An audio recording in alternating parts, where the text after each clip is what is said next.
સીએનજીમાં ભાવ વધારા સામે અમદાવાદના ટેક્સી ચાલકોનો વિરોધ। જીએમડીસી ગ્રાઉન્ડમાં મોટી સંખ્યામાં ટેક્સી ચાલકો ભેગા થયા। ઓલા ઉબેર કંપનીઓ શોષણ કરતી હોવાનો ચાલકોનો આક્ષેપ। ત્યારે ટેક્સી ચાલક કહે છે કે પૂરતા ભાવ મળતા નથી, ઉપરથી સીએનજી મોંઘું થયું છે। પ્રાઇવેટ પ્લેટ વાહનો ઓલા ઉબેરમાં ચાલતા ટેક્સી ચાલકમાં રોષ છે। सीएनजी નો ભાવ જે આ મહિનામાં મિનિમમ 7 થી 8 રૂપિયા વધ્યો છે।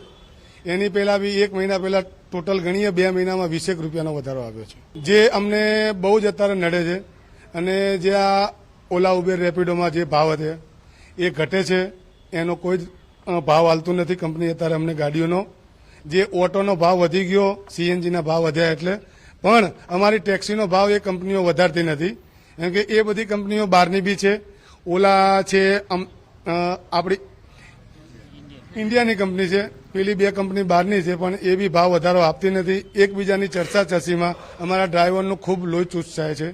અને અમારે છેવટે સમજો કે મહિને બધા ખર્ચા કાઢતા અમારી ગજવામાંથી ઉલટાના નાખવા પડે એવી અત્યારે પરિસ્થિતિ થાય છે। આનું મુખ્ય કારણ એક જ છે કે કંપનીમાં જે અમે ઉબેર રેપિડો ઓલામાં અમે ગાડી ચલાવી રહ્યા છીએ સર, એમાં પહેલે બી આટલું જ ભાડું અમને આપતેલા અને અત્યારે બી અમને આટલું જ રેટ આપી રહ્યું છે, કેમ કે એના સામે સીએનજીનો ભાવ 20 રૂપિયા વધારો થયો છે, તોય અમને આટલો જ રેટ આપી રહ્યા છે કંપનીવાળા।